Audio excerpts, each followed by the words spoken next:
Hello friends, welcome back to the next class of tenses. और इस class में we are going to cover future continuous tense. Future continuous tense हम start करेंगे। और अगर इस टेंस की बात करते हैं जी, तो आप लोगों को पता ही है कि कॉन्टिन्यूअस एक ऐसा पर्टिकुलर टेंस होता है जो काम स्टार्ट हो गया है बट वो अभी भी चल रहा है, चल रहा था या चल रहा होगा।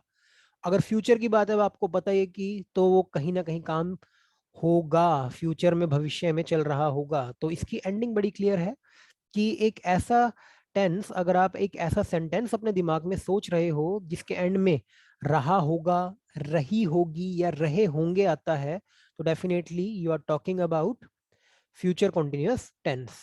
कुछ एग्जांपल्स देखते हैं और उनसे समझते हैं।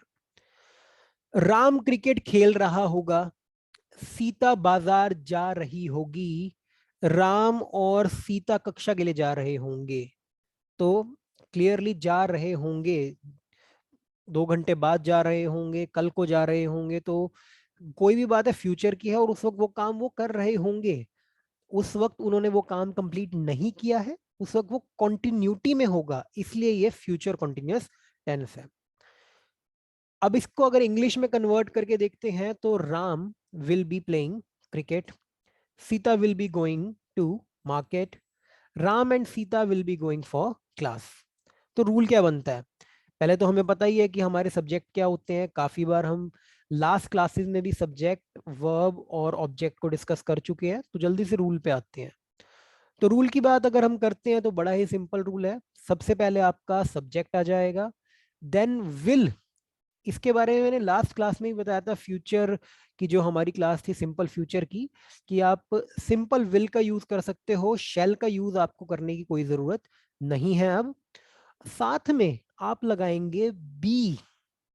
ठीक है जी, ये एक इंपॉर्टेंट चीज है, बी आप लगाएंगे विल के साथ। वर्ब की फर्स्ट फॉर्म ही रहेगी और साथ में आएगा आईएनजी और आखिरी में ऑब्जेक्ट।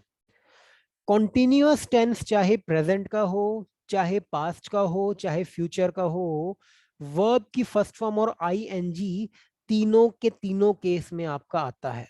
ठीक है जी। अब बात करते हैं कि क्या कुछ फर्क पड़ता है हमारा सब्जेक्ट अगर सिंगुलर है या हमारा सब्जेक्ट प्लूरल है उस चीज से। तो सिंगुलर सब्जेक्ट अगर आपका होगा, जैसे आपका राम हो गया है, ही हो गया है, शी हो गया है, तब भी आप विल बी ही यूज करोगे। सिमिलरली अगर प्लूरल ऑब्जेक्ट है, एक से ज्यादा लोग हैं, राम एंड श्याम है, दे है, वी है, तब भी आप विल बी ही यूज करोगे। With I, with you, again will be he use होगा। आई और वी हम पहले भी डिस्कस कर चुके हैं कि ये एक्सेप्शंस होते हैं, बट यहाँ पे ये भी अपने साथ जो आपकी हेल्पिंग वर्ब है वो विल बी को ही यूज कर रहे हैं। ठीक है जी।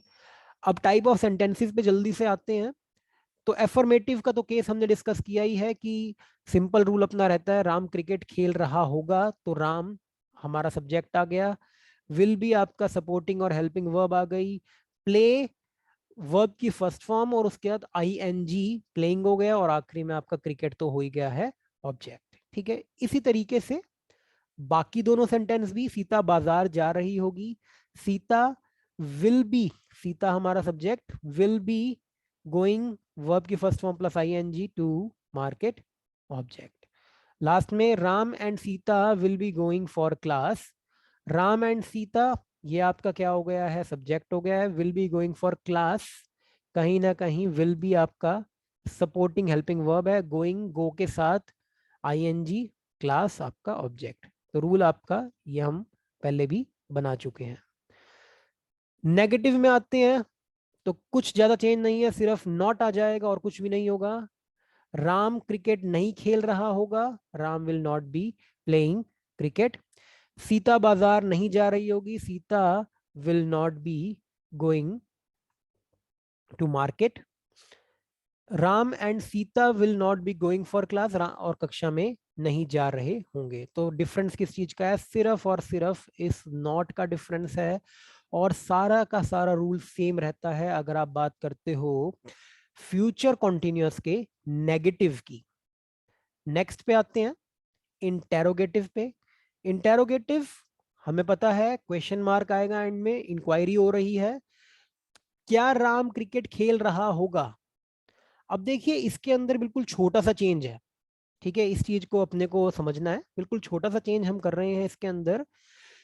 जो आपका विल है वो आपका चला जाएगा सब्जेक्ट से आगे, और सारा का सारा सेंटेंस आपका सेम रहेगा। जो आप एफर्मेटिव या सिंपल भाषा में सिंपल सेंटेंस के अंदर आप यूज करते हो वो सारा का सारा सेम रहेगा, बस विल आपका आगे चला जाएगा और एंड में क्या आ जाएगा, क्वेश्चन मार्क। ठीक है, will Ram B playing cricket. Similarly क्या सीता बाजार जा रही होगी, विल आगे आ गया है, बाकी सारा sentence Sita be going to market और आगे question mark. Will Ram and Sita be going for class, again will आगे आ गया, क्वेश्चन मार्क एंड में लग गया और कोई चेंज नहीं है। तो रूल अगर आप देखते हो तो आपका विल आ रहा है, सब्जेक्ट आ रहा है, बी वहीं पे है, V1 plus ING plus object और आखिरी में क्वेश्चन मार्क। तो बस जो विल यहां पे था वो आगे चला गया है और क्वेश्चन मार्क एंड में आ गया है। ठीक है जी। लास्ट की बात करते हैं interrogative negative. Interrogative question mark भी होगा, नेगेटिव नॉट होगा।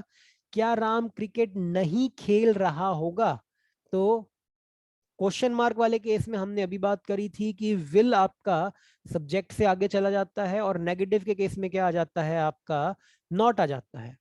तो अब इसके अंदर देखिए नॉट कहाँ आ रहा है, सब्जेक्ट के बाद आ रहा है और बी से पहले आ रहा है। ठीक है, एक और बार रिपीट कर रहा हूं, इंटेरोगेटिव नेगेटिव की अगर हम बात करते हैं तो सेंटेंस है क्या राम क्रिकेट नहीं खेल रहा होगा, तो इंटेरोगेटिव हमें पता चल रहा है क्या से, और नहीं से हमें पता चल रहा है नेगेटिव है। तो इंटेरोगेटिव के केस में विल आगे आ गया, ठीक है, नहीं के केस में नॉट आ जाएगा सब्जेक्ट और बी के बीच में। ठीक है जी। तो इस तरीके से आपका सेंटेंस फॉर्म हो जाएगा। सिमिलरली क्या सीता बाजार नहीं जा रही होगी, will Sita not be going to market.